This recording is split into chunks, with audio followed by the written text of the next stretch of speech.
Hello friends, welcome back to information group. आप सभी का इन्फॉर्मेशन ग्रुप पे बहुत बहुत स्वागत है। अगर आप इस चैनल पर नए हैं तो चैनल को सब्सक्राइब कर दीजिए। दोस्तों, बात करने वाले हैं यहाँ पर गवर्नमेंट जॉब के बारे में जो कि निकल कर आ रही है उत्तर प्रदेश यूपी के जो नोएडा शहर है वहाँ से जो ये वैकेंसी निकल कर आ रही है।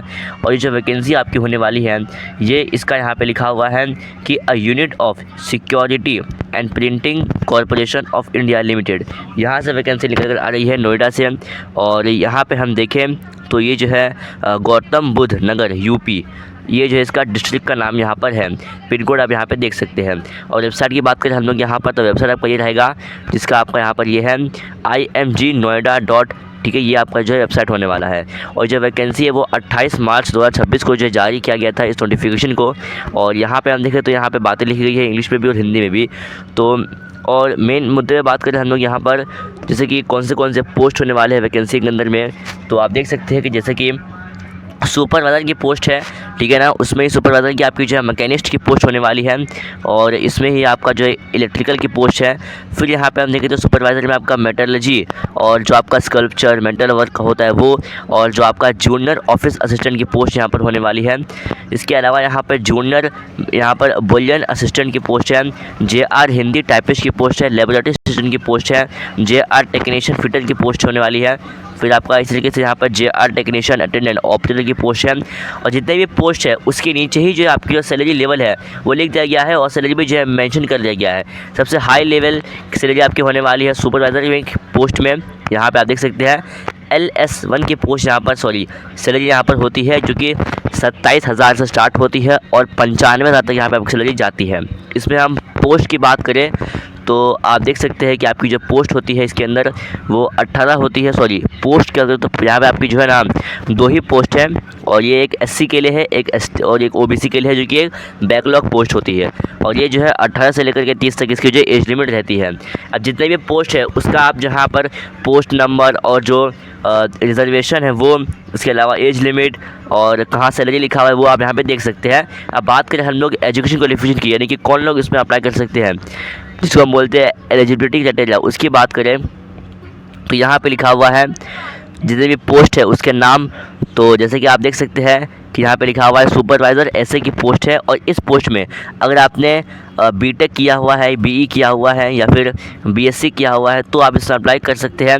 इसके अलावा जो आपका TO मैकेनिकल की जो पोस्ट है उसमें अगर आपने BTech BSc सिंपल वही यहाँ पर एग्जिट होने वाला है।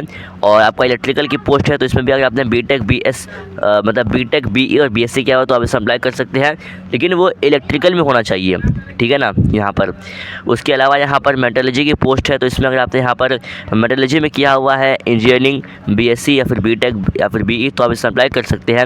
उसके अलावा यहाँ पर एक पोस्ट है जो कि है जूनियर ऑफिस असिस्टेंट। अगर कोई ग्रेजुएशन पास है किसी भी डिसिप्लिन से, किसी भी यहाँ पर सब्जेक्ट से, और उसको जो है टाइपिंग स्पीड और कंप्यूटर की नॉलेज है इंग्लिश में 40 WPM और हिंदी में 30 WPM, तो वो जो है इसमें अप्लाई कर सकता है। सिंपल यहाँ पर जो है एलिजिबिलिटी होने वाला है।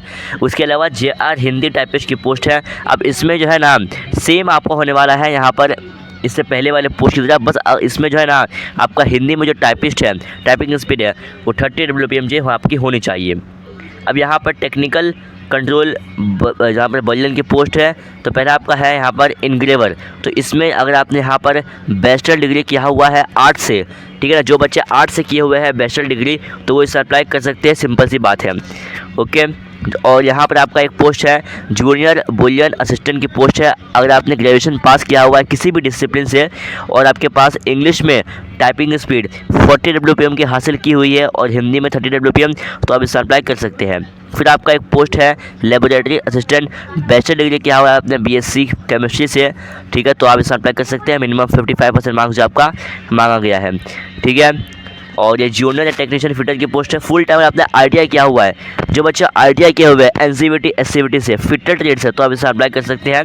वही जो जूनियर टेक्नीशियन है जो ये वो अटेंडर ऑपरेटर हो या केमिकल प्लांट में हो, तो अगर आपने फुल टाइम ITI किया हुआ है NCVT SCVT से, लेकिन ये जो है ना आपका ट्रेड होना चाहिए केमिकल प्लांट वाला ट्रेड होना चाहिए या फिर अटेंडेंट ऑपरेटर की जो है यहाँ पर ट्रेड होनी चाहिए। फिर आपका जूनियर टेक्नीशियन की टनल की पोस्ट है। अगर आपने टनल में ITI किया हुआ है तो आप इसे अप्लाई कर सकते हैं। वही कारपेंटरी में है, आपने ITI किया हुआ है कारपेंटरी में तो आप इसे अप्लाई कर सकते हैं। वही इलेक्ट्रीशियन की पोस्ट है, अगर आपने यहाँ पर ITI किया हुआ है NCVT SCVT से इलेक्ट्रीशियन ट्रेड से तो आप इसे अप्लाई कर सकते हैं। वही यहाँ पर ग्लॉडमिस्ट की पोस्ट है, अगर आपने वही किया हुआ है ग्लॉडमिस्ट ट्रेड पोर्ट से 1 ईयर का ITI किया हुआ है तो आप इसे अप्लाई कर सकते हैं। या फिर आपके पास 2 ईयर का यहाँ पर ITI है, ट्रेड है, NSE सर्टिफिकेट है तो आप इसे अप्लाई कर सकते हैं NCVT SCVT से। टेक्नीशियन की पोस्ट है मेल्टर में, अगर आपने यहाँ पर फुल टाइम ITI किया हुआ है फाउंड्री ट्रेड में तो आप इसे अप्लाई कर सकते हैं। तो ये यहाँ पर जो है एलिजिबिलिटी थी। अब एप्लीकेशन की बात करें हम लोग यहाँ पर, तो एप्लीकेशन आप जो है ऑनलाइन मोड में फॉर्म भरने वाले हैं, ठीक है, ये बात आप यहाँ पे ध्यान में रखिए। उसके बाद यहाँ पर आप देख सकते हैं कि देखिए इंपॉर्टेंट कंडीशन है, इसमें जो है ना इंडिया ही लोग इसमें अप्लाई कर सकते हैं, मतलब जो नेपाल भूटान टाइबेट होते हैं वो इसमें अप्लाई नहीं कर सकते, ओनली इंडियन होना चाहिए, यहाँ पे जो है लिखा गया है। उसके बाद यहाँ पर हम बात करें एज लिमिट की, तो एज का मैं आपको बता दिया, पोस्ट के सामने लिखा हुआ एज, तो उसमें आपको कोई जो दिक्कत नहीं होगी।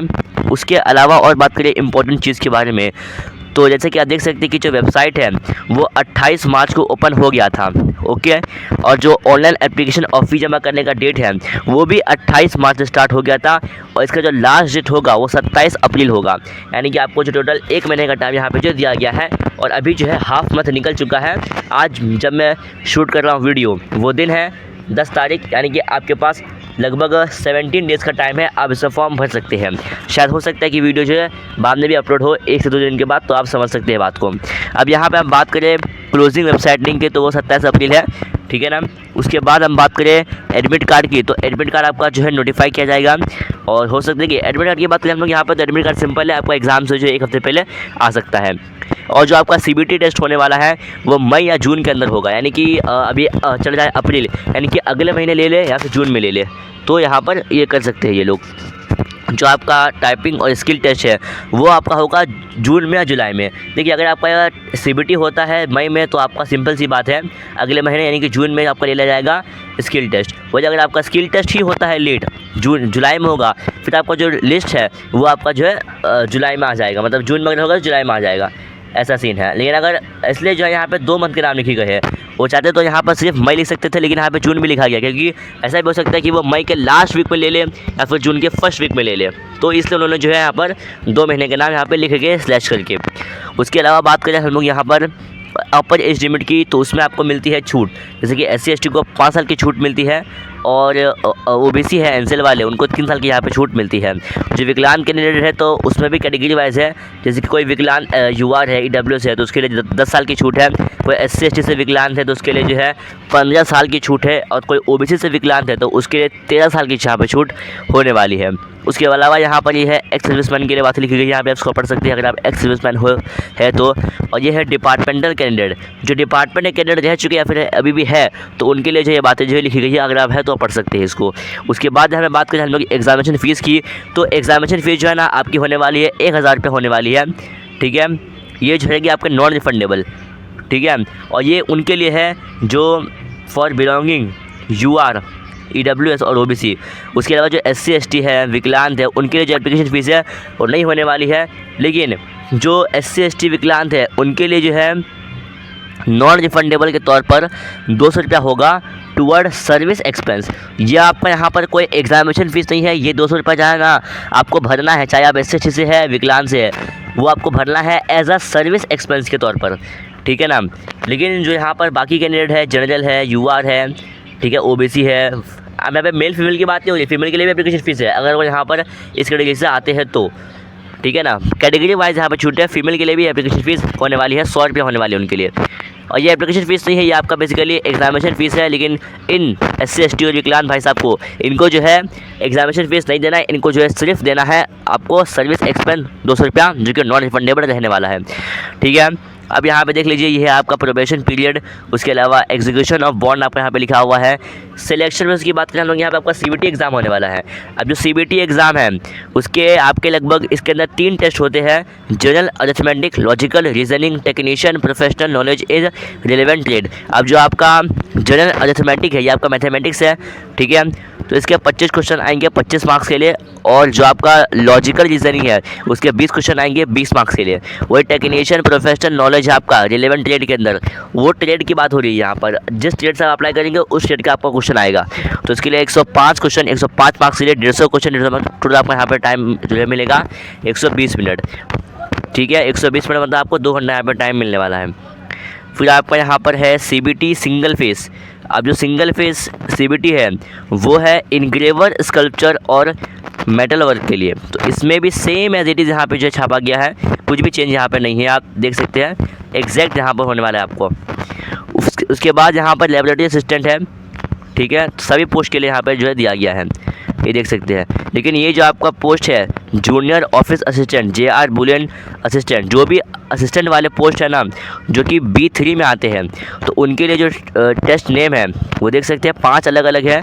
जैसे कि जनरल अवेयरनेस है, कंप्यूटर नॉलेज है, इंग्लिश लैंग्वेज स्किल है, न्यूमेरिकल एबिलिटी, मैथमेटिक्स है और ये रीजनिंग एंड एप्टीट्यूड, इसमें आपको दिमाग लगाना पड़ेगा। अब यहाँ पे देख लीजिए कि ये 30 क्वेश्चन 30 मार्क्स के लिए, और सभी क्वेश्चन 30 है और सभी का मार्क्स भी 30 है। टोटल 150 क्वेश्चन है 150 मार्क्स के लिए, और एग्ज़ाम टाइम आपको जो मिलेगा 2 घंटा यानी कि 120 मिनट। उसके अलावा यहाँ पर देखे जाए तो यहाँ पे देखिए जितने भी पोस्ट है ना उन सभी पोस्ट में आपको टाइपिंग स्पीड लगती है मोस्ट ऑफ द यहाँ पर असिस्टेंट वाले पोस्ट के अंदर, क्योंकि उसमें जो है आपसे ग्रेजुएशन मांगा जा रहा है। आप अगर देखेंगे एजुकेशन क्वालिफिकेशन में तो ग्रेजुएशन है किया हुआ है किसी ने, तो उसके साथ हिंदी इंग्लिश में उसको टाइपिंग भी आना चाहिए। इसलिए यहाँ पे जो है नीचे जो है एज को लिख दिया गया है, यह काफ़ी अच्छी चीज़ है। अब यहाँ पर जो Hindi typist A3 eight B3 level पे है उसके लिए यहाँ पे जो है लिखा गया है। अब ये देखिए जो आपका फाइनल मेरिट लिस्ट लगेगा, यानी कि जो भी एग्ज़ाम रहेगा वो जनरल EWS और मतलब EWS कैटेगरी वालों के लिए मिनिमम पासिंग मार्क्स जो है वो 50% जो है 55% होने वाला है, और जो OBC की है उनके लिए 50% होने वाला है, और जो SC ST कैटेगरी है उनके लिए मात्र 45% है। सिर्फ 45% अगर आप स्कोर कर लिए आप इसमें जो है पास हो जाएंगे। ओके, और जो आपका ऑनलाइन एग्ज़ाम है कंप्यूटर बेस्ड टेस्ट, वो आपका जो है 9th A में जो लिखा गया है, लेकिन इसका जो डेट है वो आपको बाद में बताएगा, अभी तक रिलीज़ नहीं हुआ है डेट, वरना अभी डेट के बारे में बता देता मैं आपको। डाउनलोड ऑफ एडमिट कार्ड, तो ये आपको एग्ज़ाम से 1 हफ्ते पहले आएगा, यही मैं आपको बताता हूँ। और अप्लाई कैसे करना है, तो अप्लाई करने के लिए जो है आप कमेंट करिए, अगर आप कमेंट आते हैं तो इसके ऊपर वीडियो बनाएंगे। उसके अलावा यहाँ पे देख लीजिए कि जो आपका अप्लाई करते समय आपको फ़ोटोग्राफ लगेगा, वो फ़ोटोग्राफ आप देख सकते हैं कि जो रिसेंट होना चाहिए। ठीक है, और ये जो है लाइट बैकग्राउंड, यानी कि बैकग्राउंड में अगर आपका ब्लैक है, ज़्यादा कुछ हाईली क्वालिफाइड चीज़ें हैं बैकग्राउंड में, तो उसको आपको हटा देना है। सिंपल बैकग्राउंड आपको रखना है। जो फॉर्मेट है वो आपका JPG JPEG रहेगा। बहुत से लोग जो इसको PDF के फॉर्म में अपलोड करते हैं, तो PDF के फॉर्म में आपको अपलोड नहीं करना, वो एक्सेप्ट ही नहीं करेगा। जो साइज़ है वो मिनिमम 20 KB और मैक्सिमम जो 50 KB होना चाहिए। जो डायमेंशन है वो 4.5 से लेकर के जो 3.5 होना चाहिए। जो सिग्नेचर है उसको आपको जो है यहाँ पर ब्लैक इंक से लिखना है वाइट पेपर पे, 10 से 20 KB के बीच में होना चाहिए। कैपिटल लेटर में आपको जब करना है सिग्नेचर, उसके अलावा कैपिटल लेटर में आपको सिग्नेचर नहीं करना है, सिग्नेचर आप जैसे करते हैं नॉर्मल वैसे आपको जो करना है। लेफ्ट थंब इम्प्रेशन वो भी आपको अपलोड करना है। उसके अलावा हैंड राइट डिक्लेरेशन वो भी आपको अपलोड करना है। ये रहेगा आपका डिक्लेरेशन कुछ इस तरीके से। उसके बाद यहाँ पर एप्लीकेशन का जो है वो है प्रोसेस। फ़ी जो है आप ऑनलाइन मोड में जमा करने वाले हैं, जो कि रहेगा नॉन रिफंडेबल। वो खाली जो है UR EWS और OBC को करना है, SST के लिए। और जो यहाँ पर SC ST है जो विकलांग उनके लिए जो एप्लीकेशन फ़ीस माफ़ है, उनके लिए जो है सर्विस चार्ज लगने वाले हैं 200 रुपया, वो भी जो उनके लिए नॉन रिफंडेबल रहने वाला है। उसके अलावा एप्लीकेशन आज एडवर्टाइज, तो ये बातें थी। 41 पेज का नोटिफिकेशन आप पढ़ सकते हैं, पूरा भी चाहिए तो नोटिफिकेशन का लिंक है, अप्लाई का लिंक है, ऑफिशियल वेबसाइट का लिंक है, वो भी आपको मिल जाएगा इसी वीडियो के नीचे डिस्क्रिप्शन बॉक्स में, वहाँ से आप चेकआउट कर सकते हैं। सो ये थी वीडियो, और इसके बारे में जो मैंने आप लोगों को A to Z सब बता दिया है। फिर भी कोई भी क्वेश्चन कोई भी क्वेरी है तो आप कमेंट कर सकते हैं। मिलते हैं किसी नेक्स्ट वीडियो के ऊपर, तब तक के लिए गुड बाय, जय हिंद।